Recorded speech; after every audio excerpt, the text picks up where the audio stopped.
त्यासाठी आपण तिचं किडनी ट्रान्सप्लांट केलेलं आहे आणि ट्रान्सप्लांट रेसिपियंट आहे ती. तिथं सप्टेंबर महिन्यात ट्रान्सप्लांट झालेलं आहे आणि आज आपण बघू शकता की ती किती हेल्दी आहे. आणि तिची आजी विमल आर्डे यांनी तिला आपण स्वखुशीने किडनी दिलेली आहे आणि आज यांच्या शरीरातली किडनी अस्मीच्या शरीरात एकदम व्यवस्थित चालू आहे. आज आपण बघताय तर दोघी एकदम खुश आहेत, दोघी एकदम आनंदी आहेत. अशातच आपण अस्मीचा 10वा वाढदिवस पण आपल्या हॉस्पिटलला साजरा केला.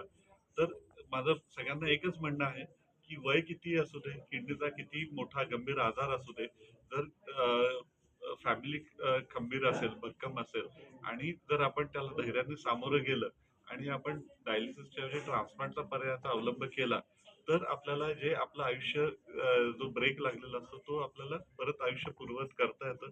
अस्मी आज शिकून पुढे डॉक्टर बनायची स्वप्न बघतीये तर तिच्या भविष्याला आमच्या